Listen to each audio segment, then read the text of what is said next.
Sejam bem-vindos, estamos no Podmac. Meu nome é Ricardo Teixeira, né, e é com muita satisfação que a gente vai iniciar um novo ciclo de aprendizado. O intuito desse podcast é trazer um pouco da nossa área, voltado para a área da gastronomia, mas também uma pegada voltada para o lado do empreendedorismo e também de assuntos totalmente aleatórios, que ninguém sabe o que é que vai acontecer. E hoje, para dar início a esse novo momento em que a gente vem passando, nós trouxemos uma entrevistada, né, mais que especial nesse segmento de gastronomia. Eu vou falar um pouquinho no currículo dela, se eu tiver esquecendo de alguma coisa, né, que ela me corrija. Então eu vou...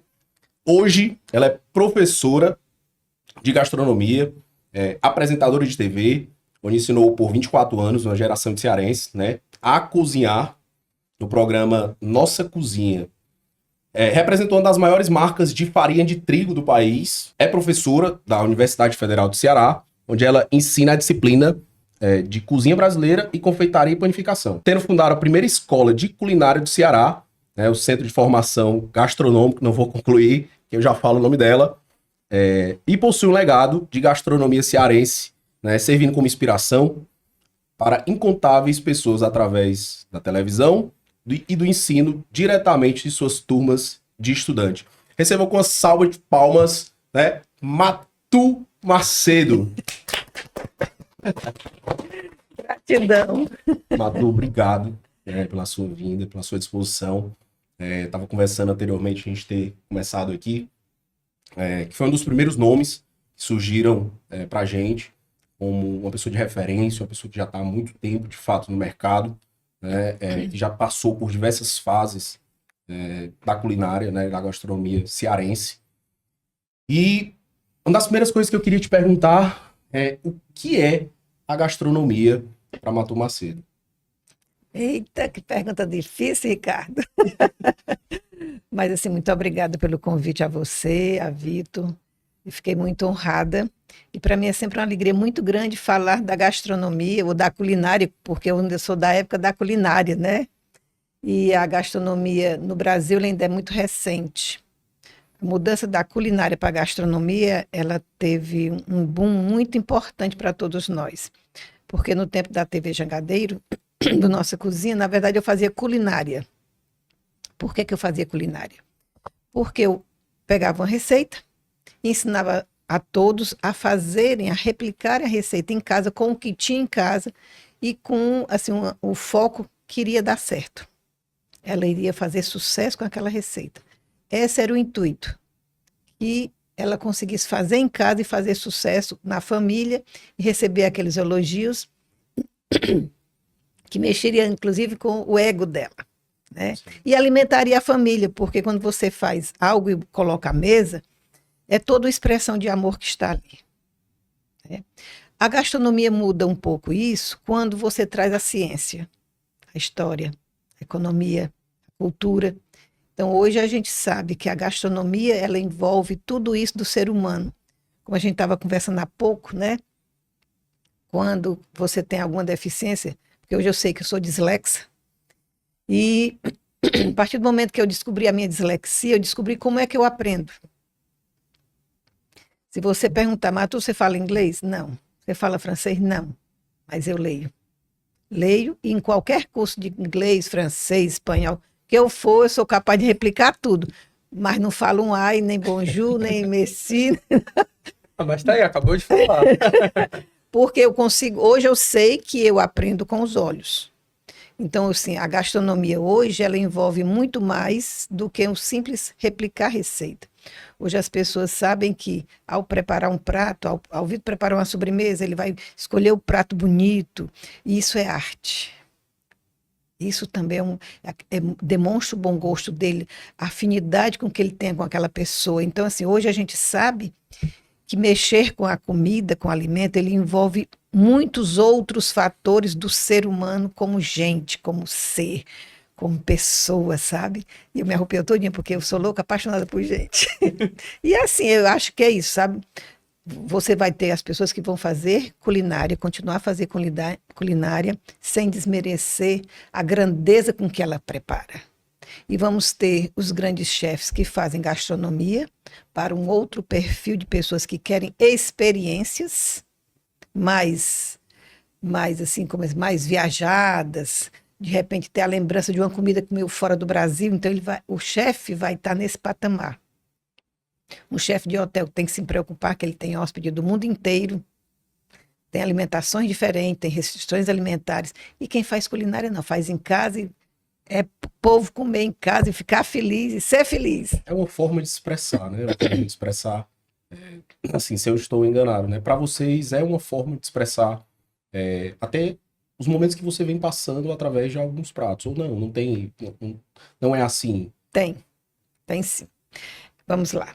Vamos dizer, você tem irmãos? Tem uma irmã. Pronto. De repente sua mãe faz um feijão, bota o cheiro verde, não pro Ricardo que ele não gosta não. Mas bota pra fulaninha que ela gosta. Se eu disser que é o contrário, é exatamente, ela não come cheiro verde.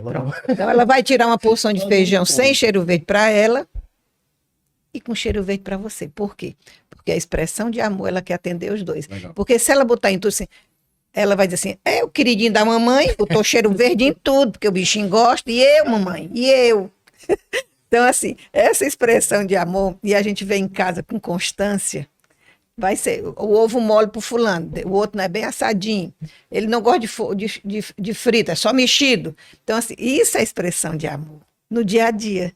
E o engraçado é porque, quando a gente fala, né, na verdade, quando eu não me enquadro tanto, eu amo mais comer do que, de fato, não. Eu acho muito legal quem trabalha, né, e era uma das coisas até que eu venho comentando com alguns amigos que eu queria entender um pouco mais, né, sobre essa parte culinária. Hoje eu estou precisando sair um pouco mais da caixa, conhecer hábitos novos, né, e hobbies novos. Hoje eu estou sem algum hobby que hoje tira um pouquinho do estresse. E é engraçado ver como a culinária, ela, às vezes a gente faz sem nem entender, né? Por exemplo, a senhora falou essa parte de uma mãe ali, dona de casa, ela constrói algo que muitas vezes ela nem sabe que está fazendo essa divisão e que é, assim, uma expressão de amor para as pessoas que estão ali envolvidas. E o engraçado é quando você começa a estudar, a senhora, por exemplo, quando começa a estudar e entender essas formas e essas expressões de amor dentro da culinária. Você quer ver uma coisa interessante, Ricardo e Vitor? Vamos lá, no seu universo da McNorte, algumas donas de casa vão lá porque estão começando a aumentar o seu negócio. Mas quando ela começou em casa, fulaninha faz um bolinho para mim, ela assim, eita, fulano, como é que tu gosta? Eu gosto assim, assim, assado. Então, quer dizer, ela mesmo começando a fazer em casa, no iniciozinho do negócio dela, ela se preocupava do Sim. que você gosta. Tu quer a cobertura de quê? Tu quer o recheio de quê? Quer dizer, ela tem essa proximidade com o cliente. Nossa, eu vivi muito isso durante a minha infância, porque a minha mãe era... A minha mãe e minha tia, a família da minha mãe, então, são 7 irmãos, 2 mulheres e 5 homens. Aí minha mãe e minha tia são as que faziam doce, né, da família. E a minha mãe era quem fazia bolo para aniversário de todos. São 7 irmãos, eu tenho uns 18 primos no total. Então a minha mãe fazia o bolo para o aniversário de todos. E ela tinha sempre essa preocupação de fazer o cobertura do jeito que um gosta, o recheio do jeito que o outro gosta. Eu tenho uma prima minha que ela... Muito estranho, tá? Eu acho esse gosto dela muito estranho, mas ela detesta chocolate. Ela não come chocolate. Aí o bolo é de duvidar do caráter dessas pessoas que não gostam de chocolate. Aí só pra ela, minha mãe fazia bolo com recheio de mousse de limão. Eu já não gosto. A minha mãe, na época, ela fazia muito aqueles bolos com cobertura de glacê. E eu não gosto. Eu não gosto. Eu gostava de bolo com brigadeiro, com outras coisas em cima. Minha mãe aprendeu a abrir pasta americana para fazer um bolo de aniversário meu, porque ela sabia que eu não gostava de bolo de glacê e ela achava muito simples só botar um brigadeiro para fazer uma festinha em casa. Então eu nunca tinha pensado por esse lado.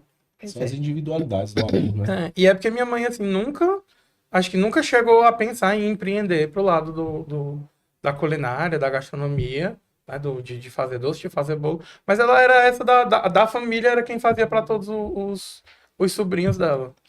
Quando esse período que eu passei na TV, que foram, na verdade, 23 anos em uma emissora e mais 2 no outro, foram 25 anos no total, era o que é que eu queria? Que as pessoas entregassem algo que demonstrasse o sentimento dela. Mas por quê? Eu sou filha adotiva. Lá em casa somos 8. Então, eu sou a 7ª e a mamãe adoeceu na época e aí a minha tia não tinha família e ela chamou a minha tia e disse, tá aqui, cria a menina. Não, dos 8, né? Só eu faço bolo. Só eu. E eu me lembro quando era pequena, tão interessante, Vitor e Ricardo, a história das memórias. Eu chegava lá em casa e a minha mãe, de sangue, ela não tinha uma boa condição financeira. Então ela fazia os bolos para vender, os alfininhos para vender, as cocadas. Eu me lembro que ela tinha as madeirinhas cheias de quadradinho para botar a cocada para passar o dia dentro de um balde de água para quando vier a cocada ela ficar dura, que era assim que se fazia. E o bolo mole, melhor da cidade, da região, era dela. Então ela, Da sua mãe de sangue. da minha mãe de sangue. Foi ela que ensinou? Não. Você falou que era o 8, só a senhora que fazia. Mas eu fui criada com a tia. Eu saí com 6 meses da casa dela. Nunca perdi a convivência, entendeu? A mamãe me levava fim de semana. E aí, às vezes, eu chegava lá para ir no fim de semana, não. Eu chegava para ir no sábado, dar a benção e voltava para casa da tia. Das condições? Não, porque quando eu nasci, a minha mãe ficou muito doente. Uhum. E aí ela tinha medo de morrer. Assim, se eu morrer, porque ela tinha para vir para Fortaleza. Naquela época, passasse 2 dias para chegar em Fortaleza, né? E ela achava que ia morrer e tinha muito medo de eu ser criada por madrasta. Eu sei, certo? Aí ela chamou minha tia e disse, tia, né? Então, você tá aqui, a menina, crie.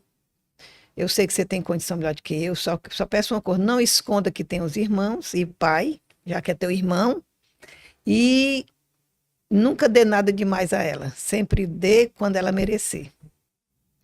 E assim foi. E a mamãe, graças a Deus, não faleceu, voltou. Quando ela voltou, ela não quis mais pedir a minha de volta, porque a minha tia e meu pai já estavam muito apegados a mim e eu a eles, né? Ela assim, todo final de semana, ou de 15 dias, você tem que trazer eles para eu ver, para abençoar e ela conviver com os irmãos. E aí, a mamãe fazia esse bolo mole, então durante o dia ela cozinhava e à noite ela ia jogando as brasas para o final do forno, né? Porque era fogão a lenha.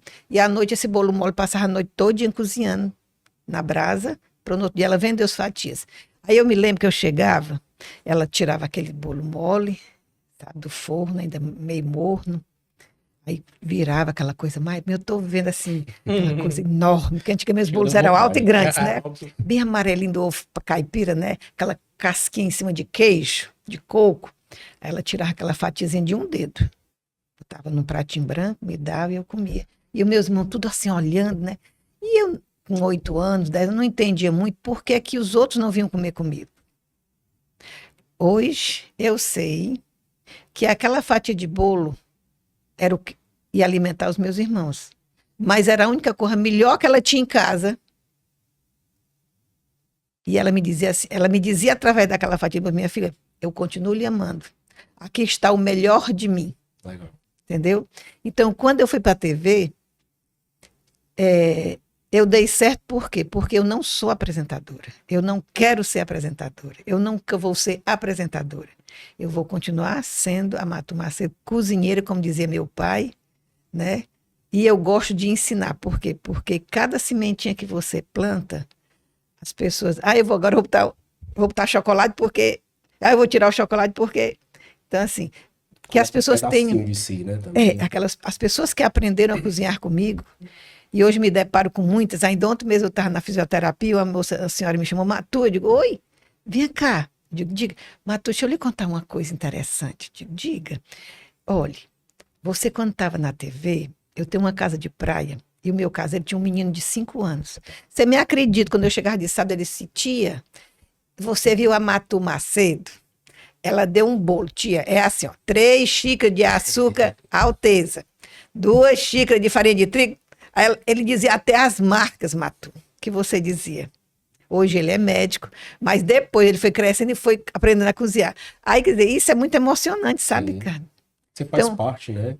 Aí, assim, eu acredito que eu consegui passar o que eu queria, que as pessoas passassem para a mesa um sentimento de amor através da comida. Porque, por exemplo, a minha mãe não era pessoa afetuosa. era dela. Sim. De abraçar, de beijar. Eu te amo. Não existia isso antigamente, né? Pode perguntar ao seu Sim, pai que não sim. existia. Eu te amo, eu te adoro. Eu tô com saudade. Sim. Não, isso não existia. É porque eles É, eram criados no Angu e no Tabef, né? pois é. Pois é, no Angu e Itabef. Quando tinha Angu, muito bem. Quando não tinha, isso era só Era no só Itabef. Então, como era que se expressava? Através da mesa. Era uma galinha que fulano trazia para você, uns ovos que eu trouxe para você, um doce que eu trouxe para você. E a mamãe expressava por mim na fatia de bolo. A minha mãe que me criou expressava de outra maneira. Quer dizer, então hoje a gente consegue entender que as pessoas conseguem passar o amor para o outro na mesa, no atendimento, na atenção, no respeito. Então, tudo isso hoje está envolvido nos sentimentos que nós temos com os outros, né? Mas a mesa ainda é a maior expressão. Essa história que tu contou é muito parecido com a que eu tenho contigo, né? Porque eu não vou dizer, olha, eu pesquisei e eu fui assistir porque era um programa de culinária. E tu era bebê.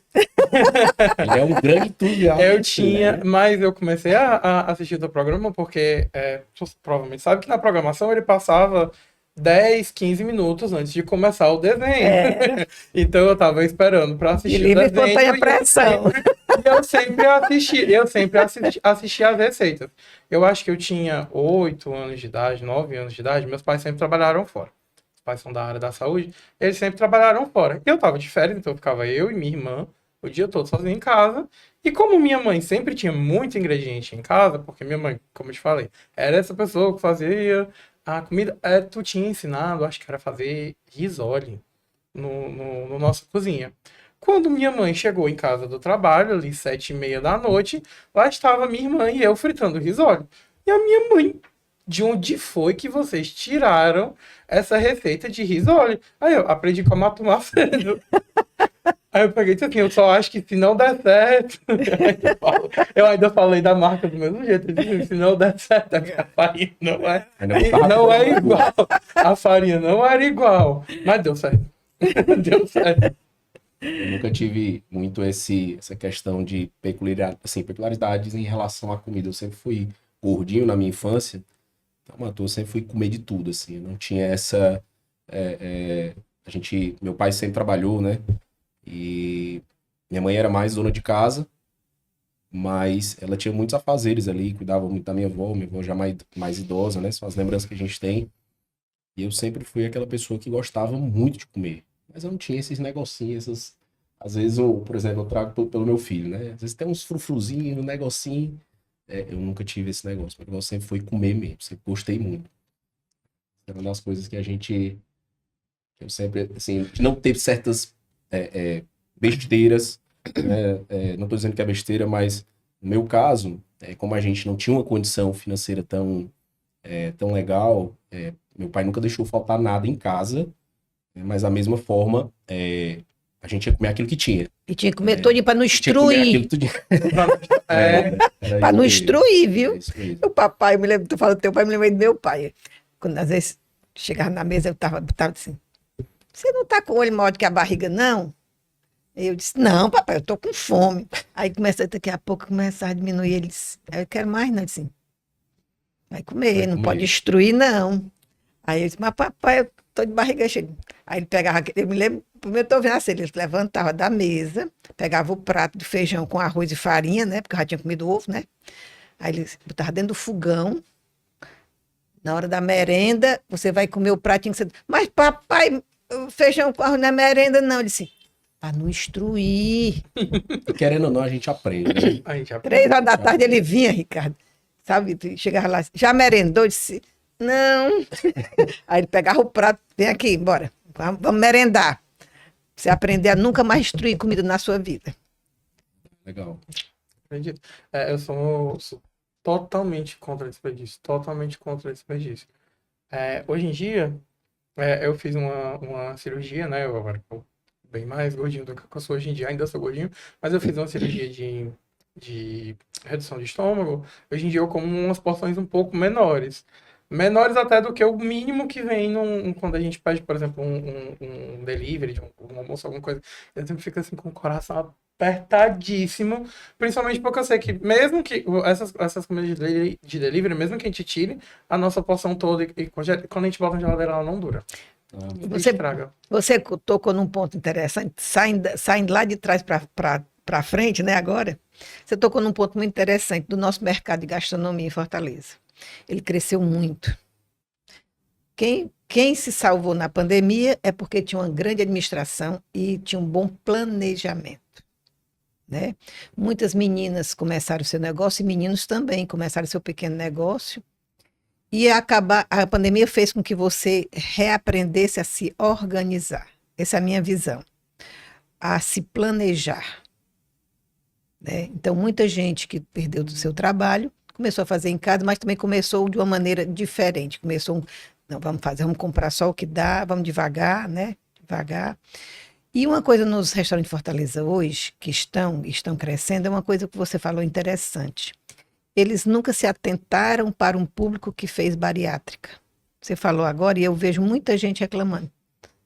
Porque às vezes você pede um prato, eu tenho alguns amigos que fizeram, mas tu divide comigo, e você sente que há uma certa assim, divide um prato. Esse prato é para uma pessoa. Então, muitas vezes eu tenho uma amiga que ela come muito pouco. Tem E alguns aí, restaurantes que eu só peço a entrada. Eu como uma entrada. pois, então, assim, o que é que ele faz? Ele deixa de ganhar. Ele deixa de faturar. Por quê? Porque se ele tivesse uma porção, vamos dizer, de criança, e ainda é menor do que de criança, e ela fica mais cara do que uma porção normal. Sim, Se você for fazer né? o CMV dela, acaba ficando. Caindo. Não, fica melhor. Ah, sim, Financeiramente fica melhor. Sim. Mas para quem está comprando, acha mais barato quando compara com o prato total, entendeu? Você me vê, gente, é o custo da mercadoria vendida, é o percentual que a gente faz quando está em cima do prato ali, relacionado apenas aos ingredientes que estão no prato, é isso? É. Perdão. Então, assim, só completando, Vitor. Então, assim, os restaurantes de Fortaleza têm que começar a pensar nessa possibilidade, certo?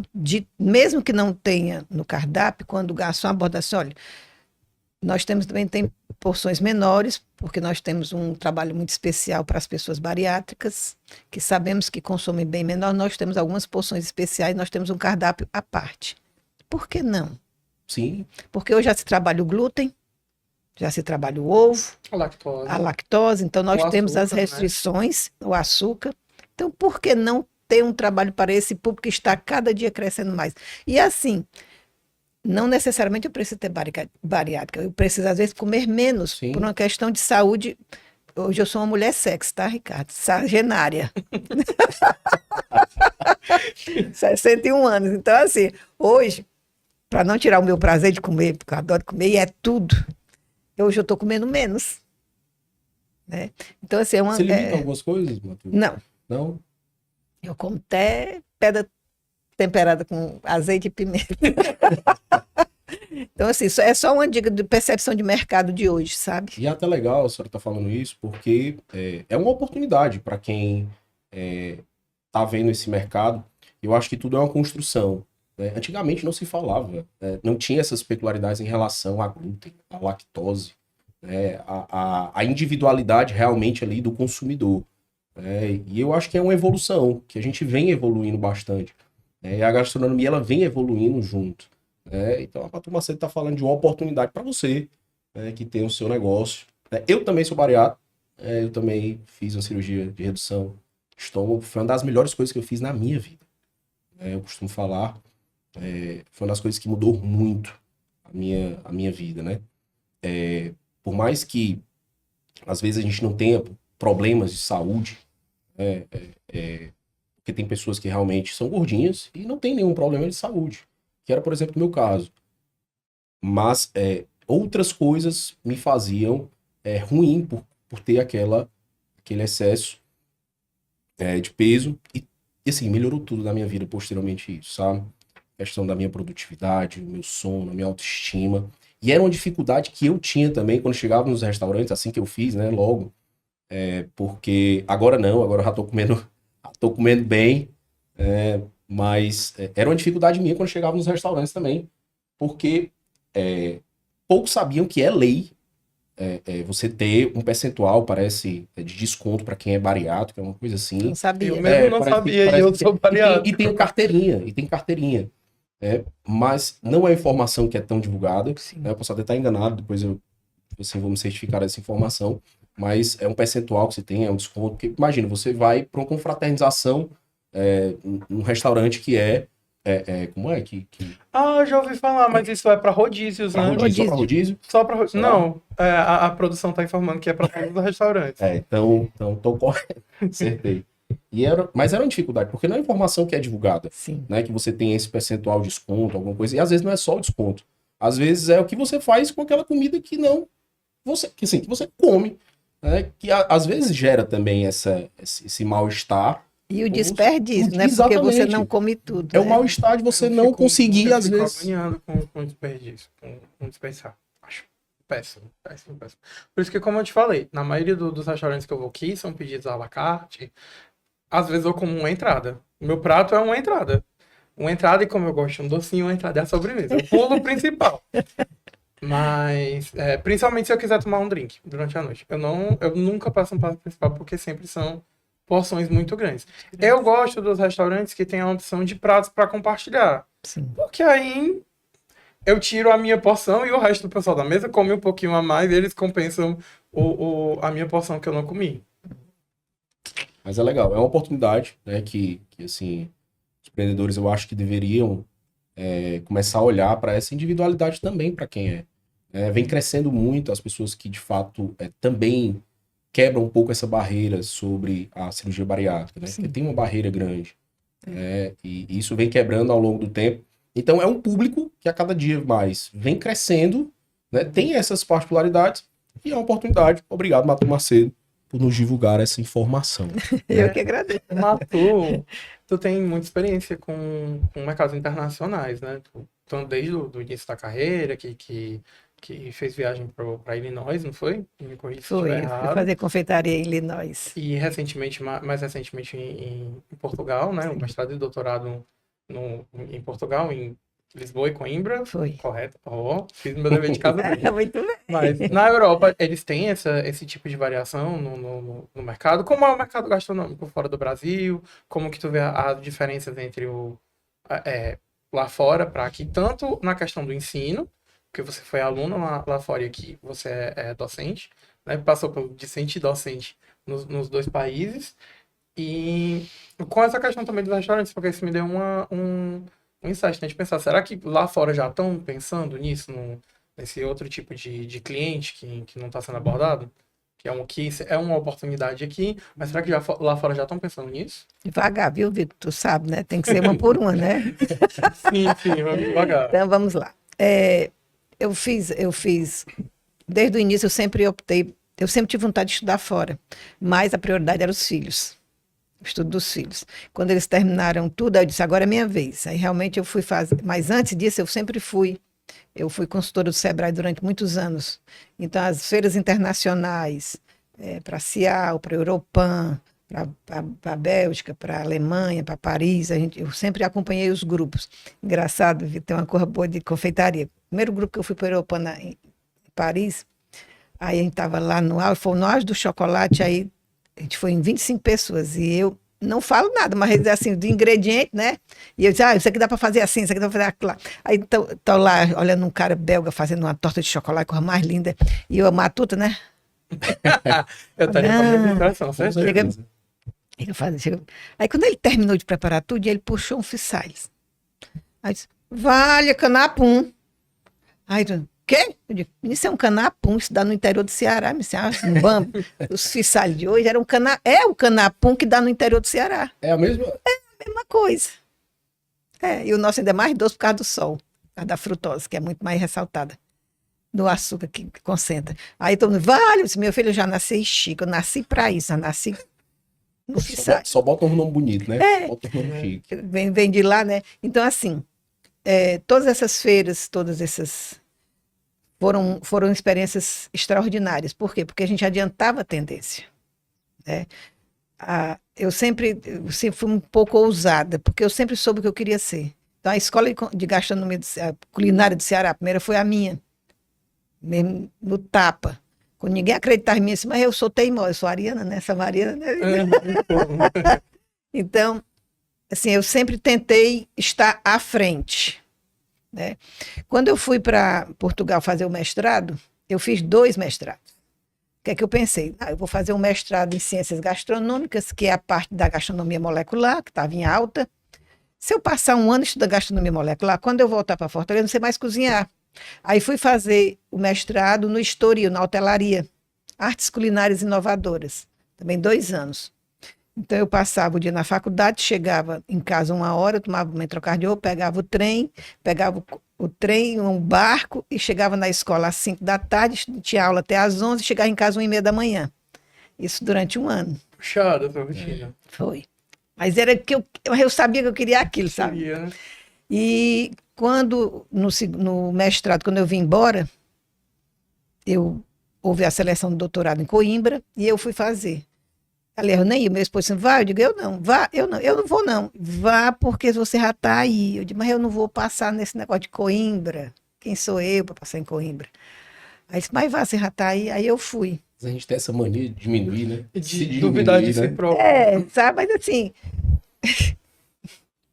aí cheguei lá para me interessar na entrevista da doutora, aí fui com uma coleguinha portuguesa, eu disse, Margaridinha, nós vamos para a entrevista. Eu disse, vou não, eu digo, vai, vou não, vai, vou não, vai, você vai. Mas tu fazer um doutorado e um mestrado, eu disse, você vai. Tu é doida? Eu disse, não, sou cearense. Nós vamos. E aí acabou que eu fui selecionada, né? O meu tema foi bolo de casamento, ninguém estudava bolo de casamento, meu mestrado foi o que era um bolo de casamento, a representatividade dele, e no doutorado eu fiz a defesa da patrimonialização do bolo de noiva do Pernambuco, né? E nesse período que eu tive lá, o que é que eu percebo, sabe, Vitor? E agora eu passei 1 mês nos Estados Unidos. Tô dizendo, a comida dos Estados Unidos não é boa, eu passei 1 mês na Filadélfia, a 2 horas de Nova York, e a minha filha trabalha lá, e a gente ia com muita constância. O que é que eu percebi? Comida dos Estados Unidos, eu nunca comi tão bem na minha vida. Tão bem. A Filadélfia, que foi considerada esse ano de 2024 o maior país da gastronomia dos Estados Unidos. Todos os restaurantes, a maioria deles orgânicos. As porções lá, como são bem menores, porque as pessoas lá não almoçam nem e jantam como nós, né? Elas tomam um coffee break, um café da manhã e só janta. Só que é sempre uma porção menor. Não vi essa percepção das porções para pessoas com bariátrica, não percebi, mas as porções sempre são menores. E sempre são 3 pratos. A entrada, o prato principal, a salada e o prato principal. Mas sempre porções pequenas, que você fica saciado, né? E não enche tanto. E não come muito carboidrato como nós. O nosso grande problema nosso brasileiro é o carboidrato. Nós comemos muito carboidrato por uma questão histórica. Se você for para o levantamento histórico do nordestino como um todo, o que é que lhe sacia? Por que é que os coronéis serviam carne de sol antigamente? Era alimentação pesada, né? Era alimentação que lhe enchia, era isso? Porque bebia muita água. Porque você come uma carne salgada, você tem que fazer o quê? Beber água. E se você bebe muita água, no suor que ele perdia na lavoura, era reposto.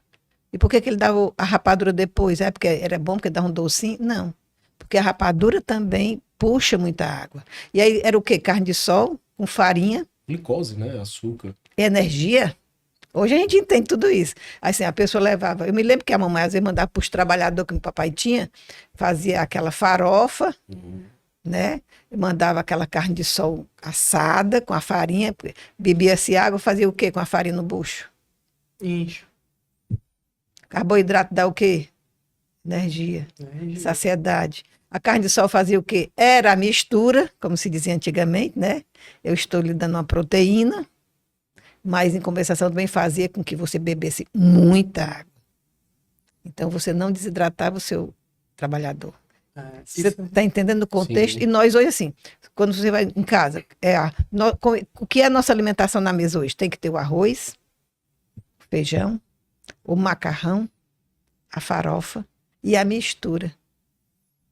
que já é um jeito diferente, até de chamar de mistura, né? É um jeito diferente que a gente encara a alimentação do que o pessoal da América do Norte, né? Eu não tenho viagem ainda, mas eu estudo muito lá, porque eu gosto muito de estudar idioma, e a gente já tem a cultura lá de a alimentação é a proteína, os outros são os acompanhamentos. Exatamente. Diferente de pra gente, que a alimentação principal é o arroz e o feijão, e a farinha, o macarrão, a verdura, quando tem, e a mistura, e a mistura. Aí, mas você está percebendo isso a nível de Fortaleza?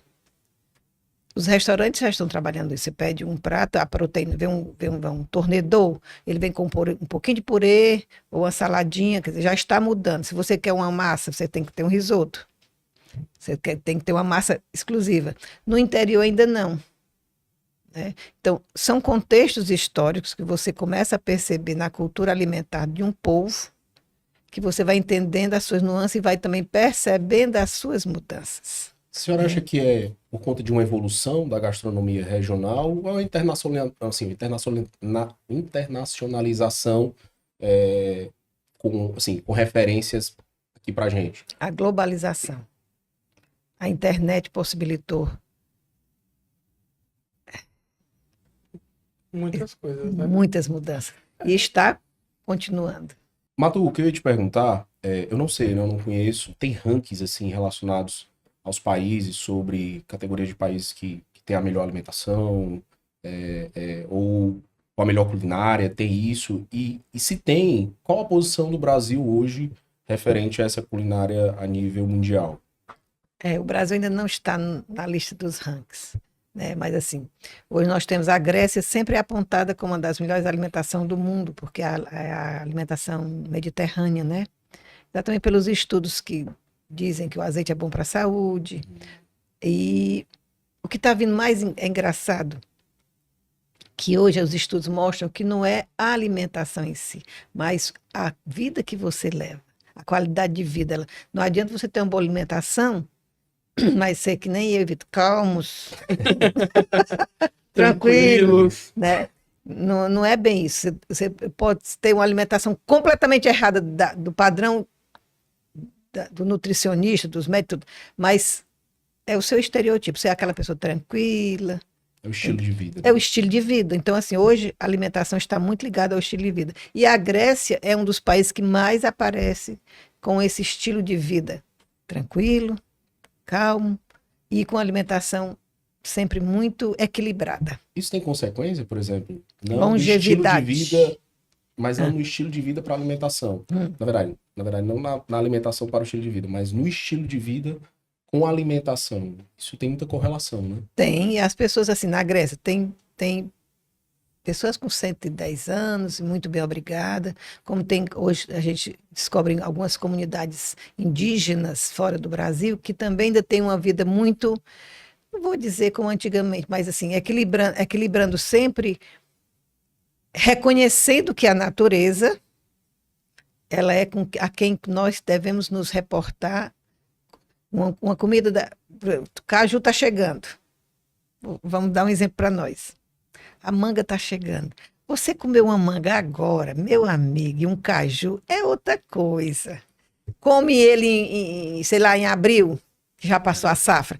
Não é a mesma coisa, ele é travento. A manga é dura, aquela coisa, sabe, sem gosto. Você come uma banana fora do Brasil, porque o nosso sol proporciona essa questão da doçura das frutas. O sol proporciona um aumento de frutose. Então, você come uma banana fora do Brasil, um mamão, Deus me livre, não tem gosto de nada. Por quê? Porque vão daqui verdosas e amadurece lá em câmaras. Tá? Mas, independente disso, pega... Porque a nossa banana é sempre boa?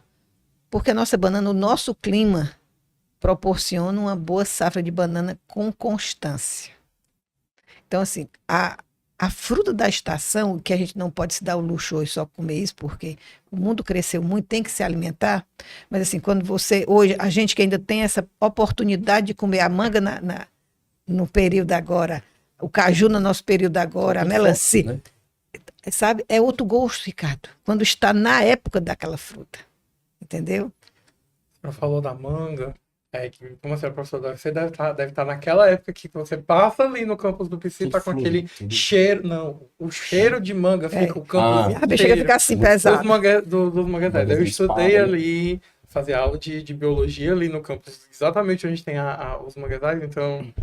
O manguezal não, o manguezal é mangue, né? As Mangueiras. mangueiras, eu viajei aqui agora. Ali onde tem as mangueiras deve estar aquele cheiro de manga maravilhoso mesmo. E E eu, por que que a senhora acha... Perdão, desculpa. assim, só completando aqui, cada. E eu, assim, uma coisa que, como você disse, a evolução, o mundo vai evoluindo, a gente vai conhecendo uma coisa que você sempre ressaltou, e é verdade quando você percebe hoje o incentivo das políticas públicas para a agricultura familiar. Nós temos algumas questões muito importantes. Primeiro, manter o homem no seu habitat. Manter o jovem com o pai. E o jovem hoje está percebendo que a agricultura familiar ela é importante para a saúde, para a longevidade e financeiramente viável. Então, hoje, você vai no interior, as pessoas têm uma qualidade de vida que não era igual ao meu pai. Eu não sei se seu pai era do interior, mas assim, não era igual os meus pais. Né? Quer dizer, a qualidade de vida deles é muito superior. E a consciência que aquela alimentação, ele planta batata, ele planta o abacate, ele, entendeu? Que ele colhe e proporciona a venda, aquilo vai sustentá-lo financeiramente, mas também dá uma perspectiva de vida melhor. E ao filho, a capacidade de ser empreendedor naquilo que o pai sempre soube fazer e ter uma expertise melhor do que qualquer ser humano formado em agronomia. Nasceu e cresceu fazendo. Pronto, ele sabe olhar para o sol, vixe, vai chover, vixe, vai ser assim, ixi, o vento está assim, vixe, ele sabe tudo. Quer dizer, ele percebe a natureza fala com ele e ele obedece às regras da natureza, né? Isso é muito legal, né? Hoje é bom e é ruim, né? Por exemplo, a gente perdeu alguns aspectos relacionados à própria qualidade de vida quando a gente foi impulsionado nessa era digital, né? Então, antes se tinha o trabalho de não ter informação, hoje a gente tem muita informação e que a gente tem que fazer essa triagem dessas informações. E, por exemplo, quando eu olho para as pessoas que vivem no interior e que às vezes, na nossa visão, faltam coisas para elas, mas que faltam na nossa visão. Né? A gente se coloca como se estivesse lá e é algo que falta para a gente, por isso a gente acha que não se tem uma qualidade de vida, mas é completamente diferente. Eles são muito mais felizes, às vezes, Eles não têm por não ansiedade. por não ter esse excesso de informação. É. Esse excesso de informação. Né? Então a gente vê pessoas que moram, por exemplo, no interior e que são muito mais felizes. Né? Lógico que também tem acesso, mas se limitam a algumas coisas e que são muito felizes. Quando você encontra, talvez, jovens que nasceram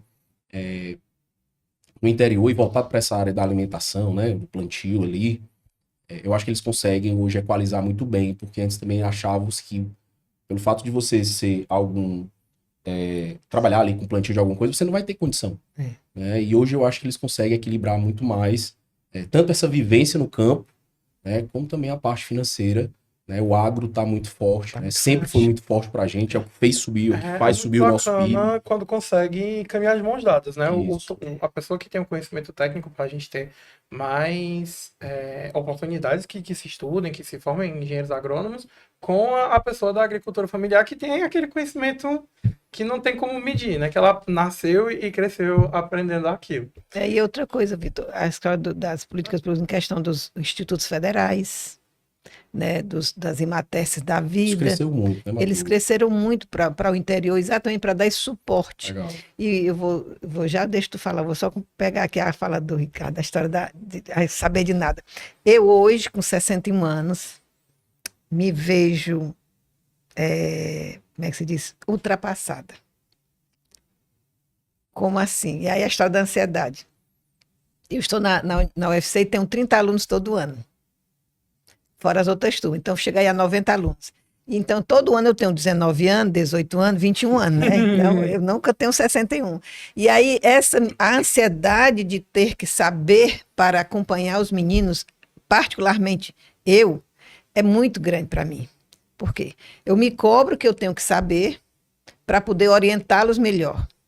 Eu tenho todo ano é a mesma aula de confeitaria, panificação, introdução à gastronomia, história da gastronomia. Todo ano eu refaço tudo de novo. Por quê? O que está na moda? O que é que esses meninos estão pensando? O que é que está mudou, vindo? né? O que é que mudou? Então, hoje, assim, e eu não consigo, porque não sou de uma era como vocês, que tiveram uma era muito rápida, eu não consigo acompanhar com a mesma ligeireza com que vocês, até porque eu não fui treinada para isso, né? Então, assim, e já a idade a gente já sente também que a gente fica um pouco mais lenta, ainda mais a pessoa dislexa, ainda que é lenta mesmo, lesada, como me diziam. Então, assim, mas eu particularmente tenho uma ansiedade de me cobrar, de saber, toda semana eu tenho que saber o que é que foi o restaurante bar, o que é que está na gastronomia, o que é que apareceu no mundo inteiro, o que é que o restaurante melhor do mundo, a chefe melhor do mundo, o que é que aconteceu. Por quê? Porque eu tenho que dar esse subsídio ao meu aluno, porque como é que ele chega na sala de aula e eu não tenho o suporte, o conhecimento, ou a visão crítica para orientá-lo. Né?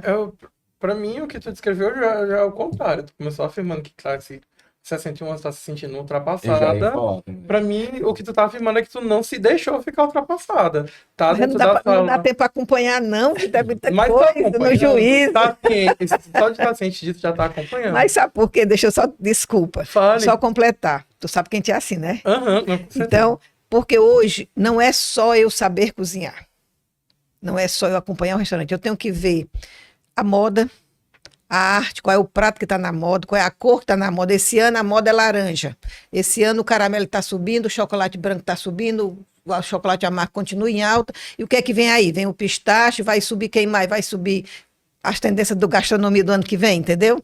Vai subir isso, quais as cores, qual é o prato que vai estar na moda. Então, eu tenho que saber disso. Então, não é só cozinhar. Eu tenho que saber a história das particularidades dos meus meninos. Eu tenho meninos com TDAH altíssimos. Como é que eu lido com ele? Como é que eu vou dar aula? Eu tenho que dar aula falando, escrevendo, lendo, gesticulando, mostrando imagens, entendeu? Vídeos. Mostrando imagens, mandando todo mundo se levantar e daqui a pouco se sentar de novo, escreva aí qualquer coisa, recorte aqui. Então, é um universo muito grande, sabe, Vitor? Que hoje não é só a aula de culinária. Eu tenho que entender de química, eu tenho que entender de nutrição, eu tenho que entender de física, eu tenho que entender de economia. O dólar baixou. O dólar está alto porque o Trump vai ou não vai se eleger. O que é que subiu com isso? Vixe, subiu, hoje está 5,70. Ixi, Maria, o dólar está isso. O que é que vem de lá? Ixi, vai impactar no prato tal, vai impactar. Entendeu? Não é mais só cozinhar. Será que não é isso que te deixa viva também, Mato? Não é isso que te deixa empolgada o gás, pela, o teu gás, pela exatamente. de ter que estar. Não é ter que estar, é uma autocobrança, né? É assim, de estar envolvido, de querer aprender. Tu já se imaginou não fazendo isso? Tu é doida. Como é que teria? Eu sou apaixonada pelos meus alunos. Meus filhos têm TS1. Sou apaixonada por eles. Sou apaixonada. Eu conheço, eu não sei o nome, porque eu não decoro o nome, sabe? Depois de 2 anos com ele, com a doma, com o nome aqui, aí o cara crachá. Aí eu vou decorando, né? Porque antes eu não decoro, mas eu sei o rosto de tudo, de na hora. O que é que aconteceu hoje, fulano? O que é que aconteceu com você? Por quê, professor? Você não está bem hoje. Como é que a senhora sabe? Eu digo, história, a senhora no teu olho, criatura. O que é que você tem? Você quer conversar depois? Que Sabe? legal. Professora, eu tô chegando para você assim, com essa cara aí tá atrasado por isso? Legal. Tá não, vou outra coisa. Professora, tô te vendo, tô de olho. Então, assim, eu conheço tudinho, a particularidade, sabe? De tudinho, as nuances, o gesto, quando tá triste, eu conheço Tá todos. dando vontade de ser seu aluno. Eu tô Porque na nossa visão, quase né? me matriculando. Na nossa visão, como as coisas estão tão rápidas, né? Estão tão evoluídas, na nossa visão, os professores que vêm chegando agora, né? Tô dizendo só o que eu acho, tá, gente? Lógico que sim. Isso talvez seja uma grande qualidade que a senhora tem. Uma grande qualidade. De a senhora conseguir olhar a individualidade ali dos alunos que a senhora tem. Porque, como as coisas estão tão rápidas, às vezes a gente perde isso. Alguns professores, às vezes, acabam perdendo esse tato, né, ali com o aluno. E é o equilíbrio das coisas. Porque eu vinha comentando esses dias, eu na minha posição de gestão, hoje, uma das maiores dificuldades que a gente tem é de escolher as pessoas certas para estarem ao nosso lado, né, dentro da empresa. Então, porque se a gente pega um público normalmente mais jovem, por conta desse público, né, tem uma aceleração em relação à tecnologia, a entendimento, a essa velocidade, mas em outra partida a gente perde algumas coisas, como expectativa, né? Às vezes o jovem que está entrando hoje no mercado de trabalho, ele tem expectativa tão alta que se firmar uma empresa por 5 anos, 7 anos, 10 anos, isso não se passa às vezes na cabeça dele. Né? Ele quer estar crescendo aqui, passar 1 ano, 2 anos, está crescendo ali, passar mais 1 ano, 2 anos. E no nosso caso, a gente quer reter essas pessoas. Né? E por outro lado, as pessoas que já estão há mais tempo no mercado, né, todas comentam dessa dificuldade de tentar se encaixar nessa aceleração. Né? Algumas conseguem e outras não. E pelo que eu tô vendo aqui, a senhora conseguiu já, assim, com muita maestria fazer isso. Né? Porque não é todo mundo que chega, por exemplo, seus 61 anos e tá lecionando e que ainda tem essa vontade que a gente olha para a senhora e vê que tá, assim, é como se fosse sangue no olho. Ainda ali de estar ensinando, de estar dividindo experiência, de estar... E, assim, eu acho que se a senhora tirar isso aí, a senhora vai perder sua vida. Com certeza. Então, acho que... Complementando o que o Ricardo falou, eu sou uma pessoa que eu tive assim, um início totalmente pouquíssimo ortodoxo em relação à minha escolha de carreira. Eu saí do ensino médio com 16 anos, fui fazer a faculdade de Química Industrial, lá na UFC. Saí da Química Industrial depois do primeiro ano, fiz 4 anos de odontologia. Saí da odontologia, entrei na publicidade e propaganda. E eu quero dizer que eu tive pouquíssimas experiências com professores que tinham esse tipo de ligação, de contato com os alunos Eu também. em 3 cursos Sim. diferentes. 4 contando a formação Sim. do Ricardo. Eu tive pouquíssima experiência. Então, eu acredito que seja um grande diferencial, né? E que seja sua paixão, sua vocação. E até lhe perguntar se tinha muita diferença, você meio que já respondeu, mas um pouco de qual era a diferença de lecionar para as pessoas através da televisão para lecionar dentro da sala de aula. Além dessa questão geracional, né, da diferença de época, qual a grande diferença que a senhora sente em dar aula na frente da câmera, sabendo que aquilo vai impactar incontáveis pessoas de acordo com a audiência, e de lecionar para aqueles 30 alunos mais apegada à formação deles, apegada ao profissional que ele vai se tornar? Gente, eu gosto de gente. Na TV, assim, é muito interessante, mas eu tive muitos feedback na TV. Hoje eu vejo alunos, grandes chefes que passaram na minha mão. Hoje eu vejo grandes confeitarias em Fortaleza, grandes mesmo assim, buffets, confeitarias, todos esses buffets de Fortaleza que cresceram, todos eles passaram para mim. Todos. Os grandes chefes de Fortaleza, alguns grandes chefes hoje, passaram pela minha mão, sabe? Então, assim, hoje eu sei que eu sou uma excelente professora, porque a boa professora é aquela que deixa o aluno melhor do que ela. E eu me considero, porque eu sei que eu deixo meu aluno melhor do que eu. Quando esse professor quer ser igual assim, nunca, você tem que ser melhor do que eu. Então, assim, a TV proporcionou às pessoas que queriam fazer gastronomia a terem coragem. Por quê? Porque na época que eu comecei a cozinhar, eu era cozinheira. Eu trabalhei nos Correios 1 ano. Passei no concurso dos Correios 1 ano, fiz que nem tu. Com 1 ano eu pedi demissão. Aí tu imagina eu chegar no interior, dizer papai lá traçando uns surrões, sabe? Aí eu cheguei, a mamãe disse, o que foi que houve? Tu veio esse final de semana? Disse, não, é porque eu pedi demissão dos Correios. Aí ela ficou assim, vai dizer teu pai, só mamãe, vai dizer seu pai, assuma suas responsabilidades. O papai disse, bença, pai. E tá aqui? É feriado? Aí eu disse, não. O que é que você tá fazendo aqui? Assim? Contar um negócio. Aí, papai, é porque eu pedi demissão dos Correios. O quê? Eu pedi demissão dos Correios. Não escutei não, minha filha, o que foi? Eu disse, papai, eu pedi demissão dos Correios. Ele parou, ele tinha um olho bem azulzinho, assim, dessa cor. Parou, quando eu tô vendo aquele olho assim, fizeram alguma coisa com você? Primeira pergunta que ele fez. Eu disse, não, senhor. Foi que houve? Papai, eu não dou para aquela vida. Papai, eu não quero aquilo ali para mim. Ele disse, o que é que você quer? Eu quero cozinhar.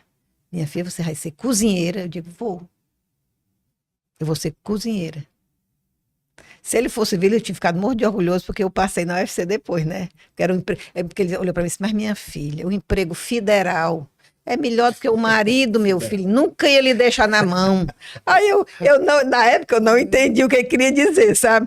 Disse, meu filho, um emprego federal é muito melhor do que o marido, minha filha. Nunca vai lhe deixar na mão sem nada. Aí, mas enfim, deixei, fui fazer realmente trabalhar com gastronomia, que é o que eu queria fazer. E quando eu vou para a TV, as pessoas começam a perceber que a gastronomia, ela pode ser vista como uma profissão. Sim. Ela pode ser vista como um glamour, porque a televisão me tornava uma pessoa que não era acessível. Coisa que eu achava muito estranha. As pessoas, vale, você... Sabe aquela coisa assim, que as das novelas e tudo. Eu disse, mas meu Deus, eu sou uma cozinheira. Né? Então, mas... consegui fazer com que as pessoas que queriam ir para essa área começassem a sonhar que aquela profissão era possível. Então, isso foi a gratificação da TV. De fazer com que a pessoa fizesse uma coisa. Eu nunca cozinhei na minha vida, fiz um risoles que eu aprendi na TV. Então, essa foi a grande gratidão que eu dou à TV. Tinha esse preconceito? Tinha. Essa parte... Não é nenhum preconceito. É cozinheiro, porque a gente era cozinheiro. É que nem vendedor, né? No meu caso, o pessoal falava, assim, costuma falar muito que as mães, né? Das crianças dos filhos que tentavam algumas coisas e por último, assim, rapaz, não dá para nada, vai ser vendedor. Você vai ser vendedor. É a mesma coisa para Sem nós. falar, né, que a venda, ela é uma arte. Eu não sei vender nada. Se a pessoa Você não quero não, depois não compre.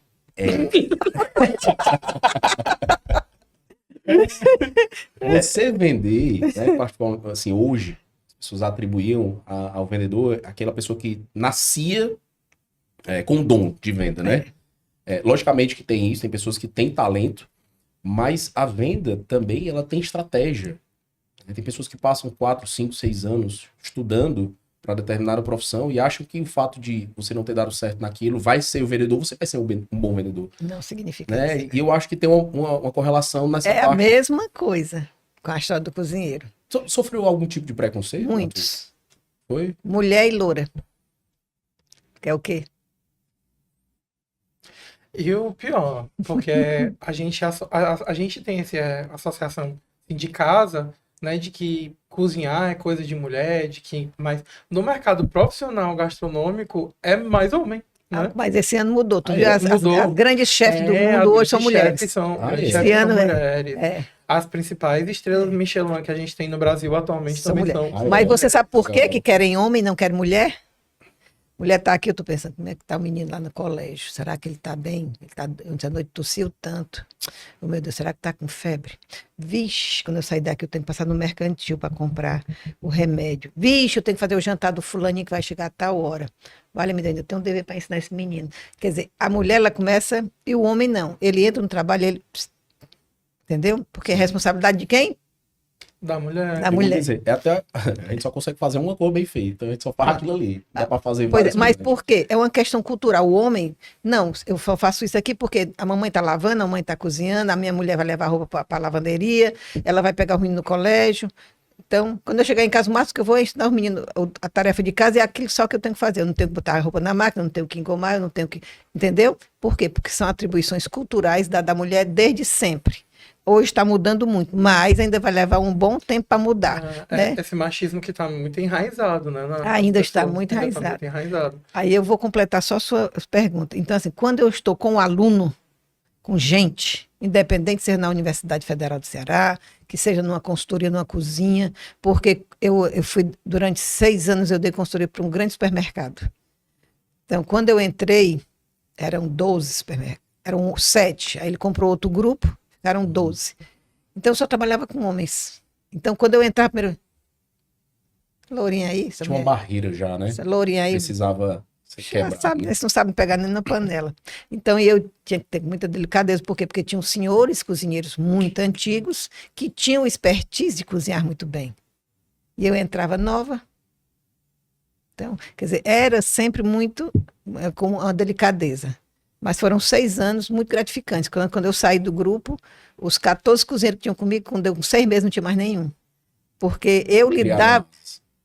porque assim, eu olha, o senhor Formado, fizer né? assim, pode ser melhor assim, por isso, mas o senhor é que sabe, eu só estou lhe dando uma sugestão, porque é assim que a minha mãe fazia, às vezes nem era, eu dizia para poder ele se Pra identificar, dar sabe? pegar no coração dele um pouco, E né? com o aluno na UFC, que eu passo 4 anos com ele, sabe? Quando ele chega, quando ele pega na faca, ou pega numa colher para bater um bolo, eu já sei se ele vai ser ou não. Aí eu vou ali por. Então, são 4, eu disse, olha, por que você não vai para a área da educação?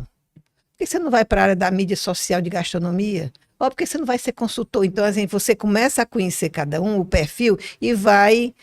Porque ele não desiste do Direcionando curso, porque ele também, né? quer aquilo, mas de repente, assim, professor, eu passar 12 horas numa cozinha, eu não Inverno, aguento. calor, com fogo, com a faca. Entendeu? Ele não aguenta.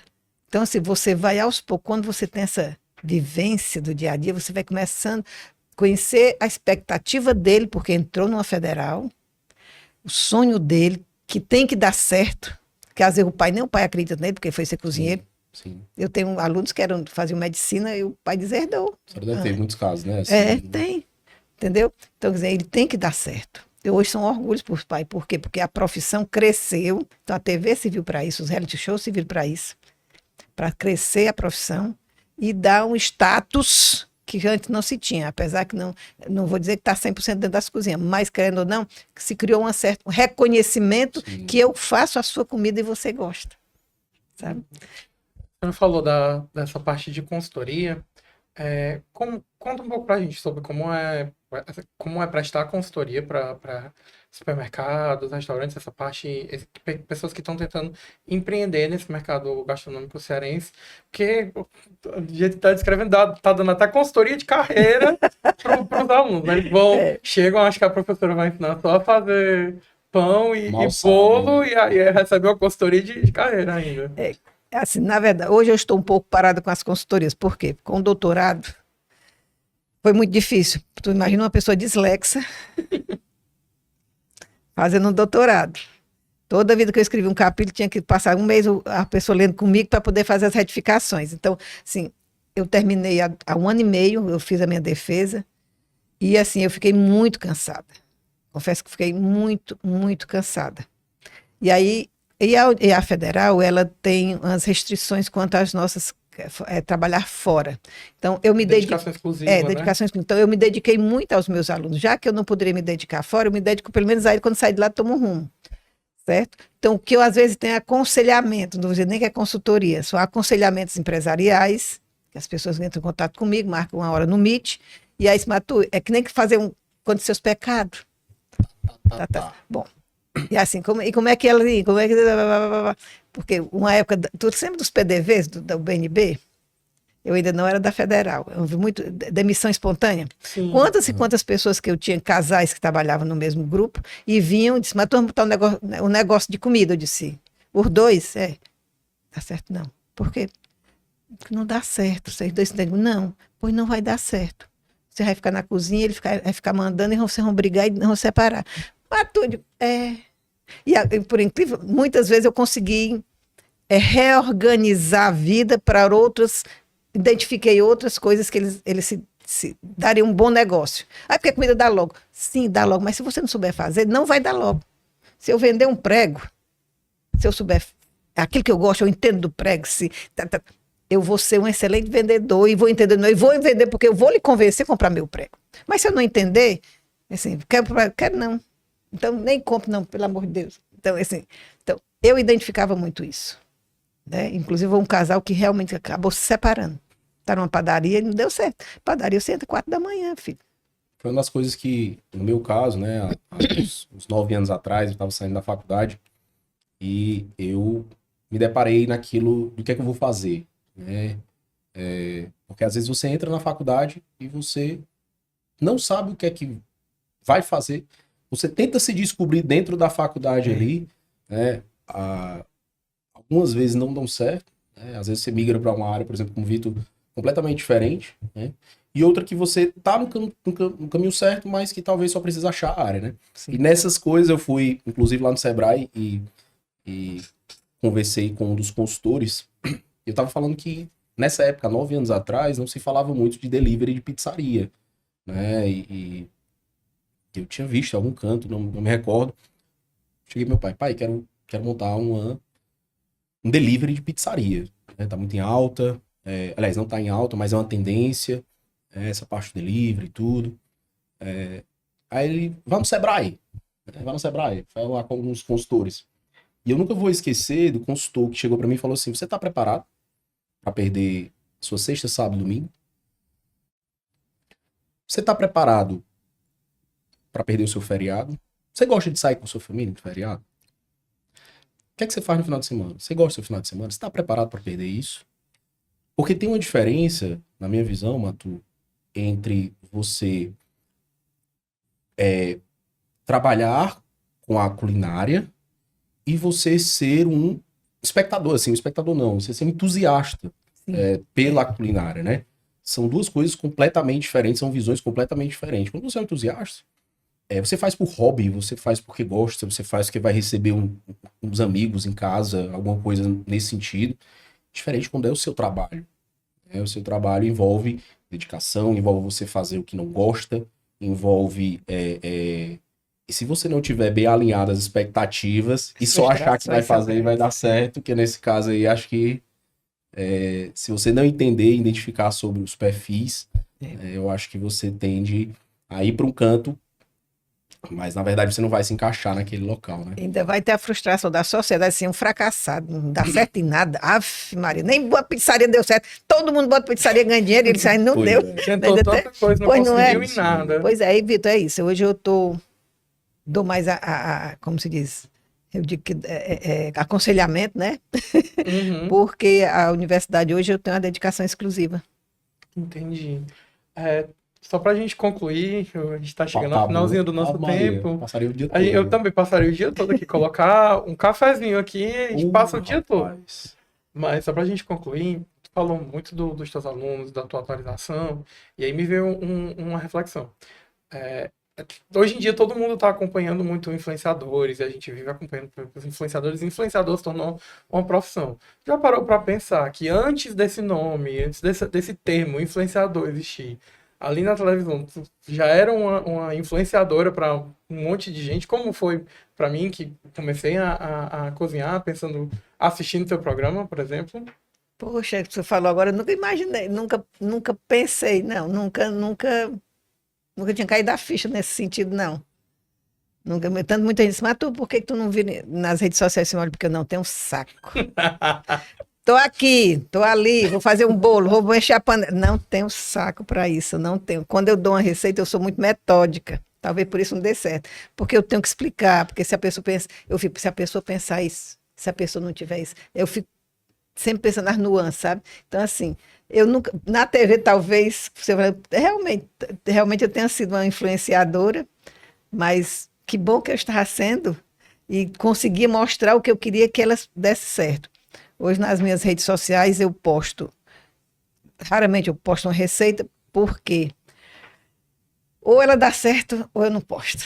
E eu tenho muito medo, porque assim, hoje realmente muita gente que não sabe cozinhar virou influenciador de cozinha. Isso me dói muito, sabe? Me dói muito. Eu poderia estar tirando proveito de uma oportunidade que eu tenho, mas me dói porque, assim,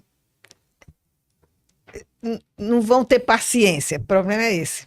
Não vão ter paciência de me ver ali 5 minutos, só querem ver 30 segundos. E eu não consigo ensinar uma coisa bem feita em 30 segundos. Então eu vou meio light. Um dia eu posto, um dia... Sabe, eu vou devagarinho, mas devagar e sempre. E as pessoas, quando querem tirar dúvida, eu recebo muito no direct, Matu, eu fui fazer isso, não deu certo. Matu, eu vi a receita no fulano de tal, dos Anzóis Pereira, e não deu certo, não. O que é que eu fiz de errado? Isso, mande a receita. Aí a pessoa manda a receita, aí eu analiso, olha, assim, meu esposo diz assim, se tu ganhasse R$1 em cada ligação que tu Cada recebe, receita de terceiro que tu consertou. em cada direct que tu responde, em cada WhatsApp que tu responde, tu era rica, mas tu disse, eu sei. Mas assim, eu acho que eu recebi tanto de graça, sabe? Eu recebi tanto, as portas sempre foram muito abertas para mim. Quando eu não tinha dinheiro para pagar curso, alguém sempre aparecia, me ensinava. Então, por que não devolver isso? Sabe? Eu acho que você só recebe o que dá.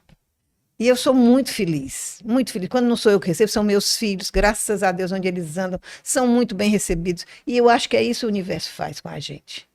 Ele lhe dá o que você retribui para ele. Eu trato bem uma plantinha, daqui a um mês ela me dá um tomate, corra mais dos meus tomates.